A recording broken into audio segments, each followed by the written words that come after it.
Hello everyone, welcome to Nitai Gaur classes. तो आज से हम ट्रांसलेशन की सीरीज स्टार्ट करने वाले हैं, जिसमें क्या होगा, जिसमें 25 क्लासेस होंगी। हम इन 25 क्लासेस में हर क्लास में दो स्टोरीज को यहाँ पे डिस्कस करेंगे, दो स्टोरीज को यहाँ पे ट्रांसलेट करेंगे, जो आपके 10th और 12th क्लास के बोर्ड एग्जामिनेशन के पॉइंट ऑफ व्यू से बहुत ही इंपॉर्टेंट है। तो यहाँ पे हर प्रकार के सेंटेंसेस होंगे और उसको कैसे हमें ट्रांसलेट करना है। और जरूरी नहीं है, जैसे मान लीजिए स्टोरी आती है तो आपको एक चीज याद रखना, वो क्या है कि स्टोरी को सिर्फ एक तरीके से ट्रांसलेट नहीं किया जा सकता है। स्टोरी को हम कई तरीके से ट्रांसलेट कर सकते हैं, प्रोवाइडेड हमारा जो स्टोरी का सेंस है, जो कि हम हिंदी में पढ़ पा रहे हैं, उसको हम जब हम इंग्लिश में ट्रांसलेट करें तो उसका सेंस चेंज नहीं होना चाहिए। This is the only condition and there is nothing else. तो आज से हम ये स्टार्ट करेंगे।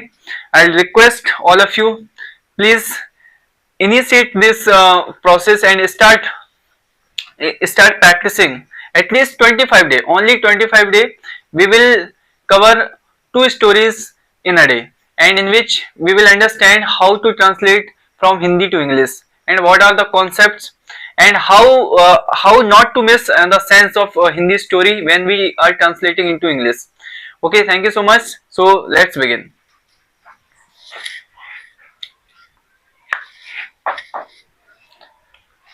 देखिए, जैसे मान लीजिए यहाँ पे लास्ट ईयर का स्टोरी है, जो कि इंटर यानी कि 12th क्लास का लास्ट जो प्रीवियस ईयर का बोर्ड एग्जामिनेशन था उसमें आया था। ठीक है, तो देखते हैं कैसे करते हैं। तो सबसे पहले क्या देखते हैं, प्राचीन काल में विक्रमादित्य नाम के एक राजा इस देश में राज्य करता था। ठीक है, तो जो चीज पहले उसको हम पहले रख सकते हैं। ठीक है, जैसे प्राचीन काल में, तो यहाँ से हम स्टार्ट करेंगे इधर से। ठीक है, हम इसके अंदर से स्टार्ट करेंगे यहाँ पे। ठीक है, हम यहाँ पे ऐसे बना सकते हैं, इन एंशिएंट टाइम, है ना, इन एंशिएंट टाइम। ठीक है, ये हो गया प्राचीन काल में। उसके बाद कॉमा, विक्रमादित्य नाम का एक राजा इस देश में राज्य करता था। A king named Vikramaditya, right. In ancient time a king named Vikramaditya used to, या यूज टू कर सकते हैं। देखिए, जैसे मैंने कहा यहाँ पे इसका सेंस मिस नहीं होना चाहिए। जैसे मान लीजिए मैंने यहाँ पे लिख दिया use to rule, RULE, rule over this country, है ना। यहाँ पे राज्य का मतलब यहाँ पे कंट्री से भी है, या फिर स्टेट भी कर सकते हैं ना, इन दिस स्टेट। उस टाइम पे यहाँ पे कंट्री का मतलब है ना, Vikramaditya used to rule over this country oblique state है। अब इसको दूसरी तरीके से यहाँ पे हम क्या लिख सकते हैं, इन ancient time the king named Vikramaditya. अब यहां से इधर से देखिए, इधर से यूज्ड टू से रूल ओवर से लेने के बाद यहां तक, है ना, इसकी जगह हम क्या कर सकते हैं, इसकी जगह हम कर सकते हैं रीन, है ना, रीड, इसको पास्ट इंडेफिनिट बना सकते हैं, है ना, रीड दिस कंट्री, ये भी है। इसके स्थान पर हम इसको भी यूज कर सकते हैं और इसको भी यूज कर सकते हैं, दोनों को यूज कर सकते हैं आफ्टर दिस कंट्री और स्टेट। ये एज इट इज रहने वाला है। ठीक है, पहली चीज ये यहाँ पे, यहां तक आपको क्लियर हुआ। आगे देखते हैं, आज भी लोग, है ना, आज भी लोग, तो इसको कैसे करेंगे, इवन टुडे, इवन टुडे, आज भी लोग, इवन टुडे, लोग उसके न्याय की प्रशंसा करते हैं। पीपल क्या करते हैं, प्रशंसा करते हैं। ये इंडेफिनिट में है, ये प्रेजेंट इंडेफिनिट टेंस है, तो उसको प्रेजेंट इंडेफिनिट के हिसाब से होना। इवन टुडे पीपल प्रेज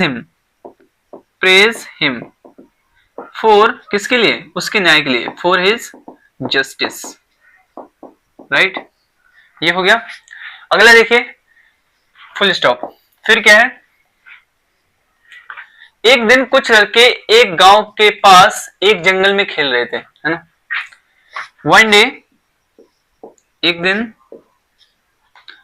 सम boys, one day some boys, ये सिंपल पास्ट कंटिन्यूअस में है तो इसको वैसे बनाएंगे। One day some boys were playing, कहां पर खेल रहे थे, one day some boys were playing in the forest, जंगल में, है ना, इन द फॉरेस्ट। और जंगल कहां था, गांव के पास, नियर टू अ विलेज। ठीक है, एक गांव के पास, नियर टू अ विलेज। यहां तक हो गया। अब ठीक है, नेक्स्ट कैसे करने वाले हैं, सिंपल है, नियर टू अ विलेज। ठीक है, अब मैं क्या करूंगा, ऊपर की लाइन को यहाँ पे इरेज करने वाला हूं। ठीक है, ताकि हम क्या करें, इसको प्रॉपरली कर पाए। ठीक है, ठीक है, मैं इस लाइन को इरेज कर देता हूं। चलिए, ठीक है, हाँ, नियर टू अ विलेज। उसके बाद क्या है, वहां उन्होंने मिट्टी का ढेर देखा, है ना, फॉरेस्ट विलेज, वहां उन्होंने मिट्टी का ढेर देखा। तो क्या हो जाएगा, दे सॉ, यहां पे मिट्टी के ढेर को बोलते हैं हिलॉक, है ना, हिलॉक। दे सॉ, मिट्टी का ढेर देखा, है ना, दे सॉ हिलॉक, क्या था, जो पत्थर से ढका हुआ था। अब यहाँ पे लगाएंगे विच, रिलेटिव प्रोनाउन, है ना, देखो हिलॉक, विच है यहाँ पे, किसको यहाँ पे वो कर रहा है, क्वालिफाई कर रहा है, हिलॉक को, है ना। तो ये है रिलेटिव प्रोनाउन, जो कि ये सब्जेक्ट है बट किसके लिए, हिलॉक के लिए। तो दे सॉ हिलॉक विच, ढका हुआ था, है ना, which was covered, which was covered with stone, है ना, पत्थर से ढका हुआ था, which was covered with stone. ठीक है, अगला क्या, उनमें से एक लड़का उस पत्थर पर बैठ गया, है ना, उनमें से एक लड़का पत्थर पर बैठ गया।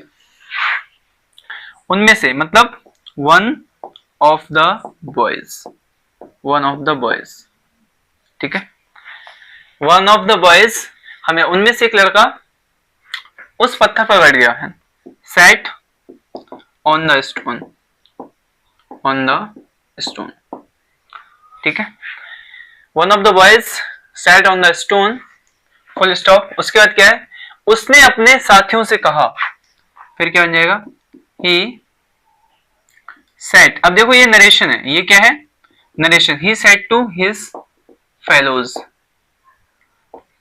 ठीक है, fellows, comma inverted comma, comma inverted comma, fellows भी कर सकते हैं, फ्रेंड्स भी कर सकते हैं ना, इसमें ऐसा कोई मतलब बाउंडेशन नहीं है, है ना, ये आप कुछ भी कर सकते हैं, provided sense should not be missing, है ना, सेंस मिस नहीं होना चाहिए। फेलोज, फिर क्या कहा, तुम लोग अपने मुकदमे मेरे पास लाओ, है ना, यू कर सकते हैं, यू पीपल कर सकते हैं, कोई दिक्कत नहीं है ना, यू ऑब्लिक यू पीपल, क्या करो, अपने को मुकदमे लाओ, bring your,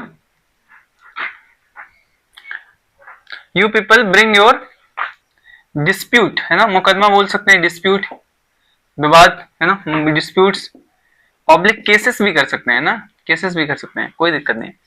you people bring your cases disputes to me, किसके पास, मेरे पास, टू मी, मेरे पास लाओ। ठीक है, और उसके बाद मैं न्याय करूंगा, आई विल पास जस्टिस, या फिर आई विल गिव जस्टिस, ऐसे भी कर सकते हैं। ठीक है, तो इस तरीके से हमने यहाँ पे एक स्टोरी को कवर किया। ठीक है, तो ऐसे हमें क्या करनी है, ऐसे हमें स्टोरी करनी है।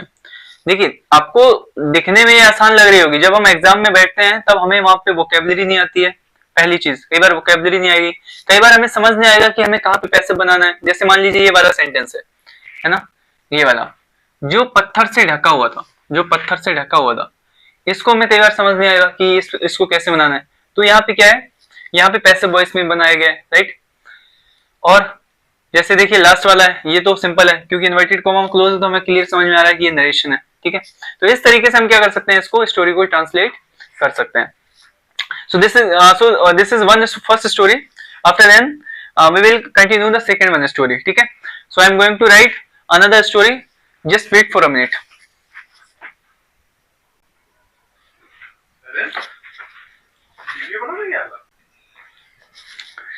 तो again this is second story जो हमने यहाँ पे लिखी हुई है।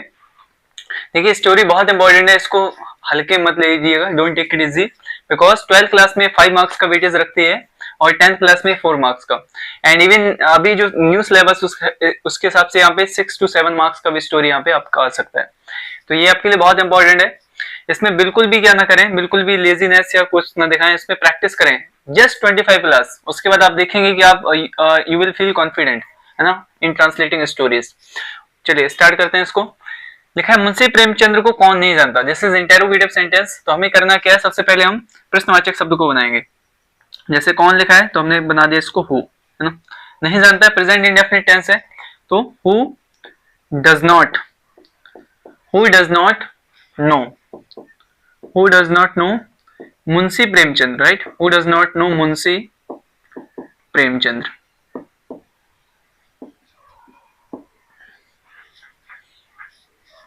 मुंशी प्रेमचंद, ठीक है, who does not know Munshi Premchand, और यहाँ पे हम क्वेश्चन मार्क, ठीक है। ये हमारा हो गया फर्स्ट सेंटेंस। दूसरा है अधिकाधिक लोगों ने उनकी कहानियां तथा उपन्यासों को पढ़ा है। यहाँ पे क्या हो जाएगा, मोस्ट ऑफ पीपल। अधिकाधिक का मतलब होता है most of people, most of people, most of people क्या किया है, पढ़ा है। मोस्ट ऑफ पीपल हैव, है ना, most of people have read his novels and stories, his novels and stories। अधिकाधिक लोगों ने उनकी कहानियों तथा उपन्यासों को पढ़ा है। उनकी कहानियां तथा उपन्यासों में गांव में रहने वाले निर्धन तथा मध्यम वर्गीय परिवार के लोगों की झलक मिलती है। अब ये वाला जो सेंटेंस है, आप देख सकते हैं कितना लंबा है ना। तो इसमें हमें क्या करना है, इसमें हमें ब्रेक करके बनाना है। हमें एकदम से हम पूरा एक बार में नहीं निकाल पाएंगे, हमें इसको ब्रेक करना है। सबसे पहले हमें देखना है कि क्या चीज है, हम कहां से स्टार्ट कर सकते हैं, है ना।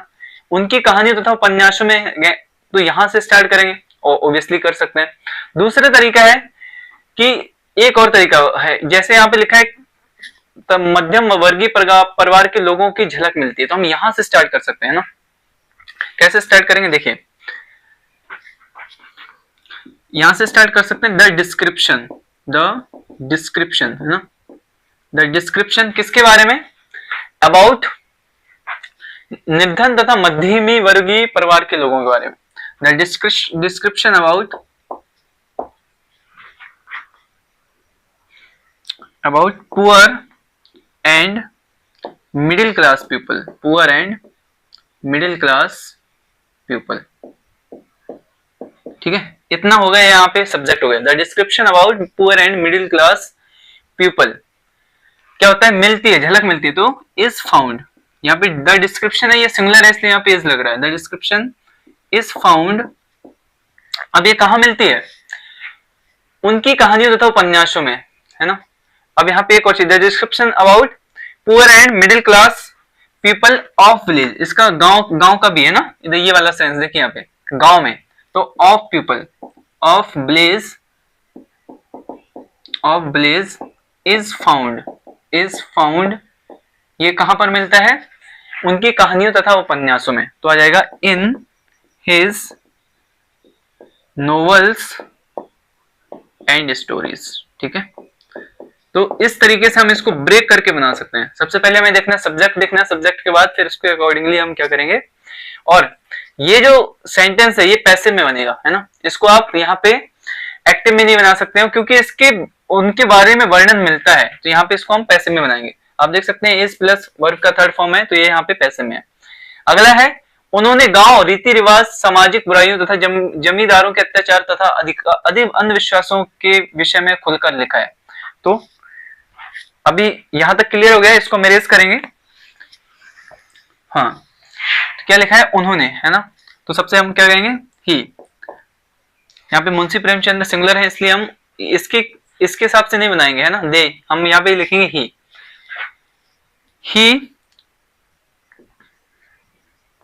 He wrote. उन्होंने लिखा है past indefinite, he wrote openly. किसके बारे में, अबाउट, है ना। ही रोट ओपनली अबाउट, सबसे पहले विलेज, ओपनली अबाउट विलेज। रीति रिवाज आ जाएगा यहाँ पे रिचुअल्स, ठीक है, विलेज रिचुअल्स। सामाजिक बुराइयां, है ना, सोशल इविल्स, है ना। या सोशल इविल्स की जगह सोशल इविल्स भी कर सकते हैं, या दूसरा तरीका है आप यहाँ पे दूसरा वर्ड यूज कर सकते हैं, दैट इज मेल प्रैक्टिस, है ना, malpractices, malpractices, social evils oblique malpractices, comma, हाँ जमींदारों के अत्याचार, है ना, exploitation of, exploitations, exploitation of landlords, landlords, exploitation of landlords, और क्या है, तथा अनुशासनों के विषय में, and in the matter of superstition, in the matter of superstition, ठीक है, बस ये यहां पे हो गया, ठीक है, काफी लेंदी है, आपको घबराना नहीं है, हम ब्रेक करके धीरे धीरे यहाँ पे बनाएंगे तो काफी आसान होगा, और डजेंट मैटर, जैसे मैंने यहाँ पे बनाया आप अपने हिसाब से बना सकते हैं, प्रोवाइडेड इसका सेंस मिसिंग नहीं होना चाहिए, ट्रांसलेशन में बस एक ही चीज इंपॉर्टेंट होती है और वो है कि सेंस मिस नहीं होना चाहिए, उन्होंने ये सिद्ध किया है, तो यहाँ पे क्या हो जाएगा, ही प्रूव्ड, क्या सिद्ध किया है, proved that, he proved that साहित्य समाज का दर्पण होता है, तो यहाँ पे आ जाएगा ही प्रूव्ड दैट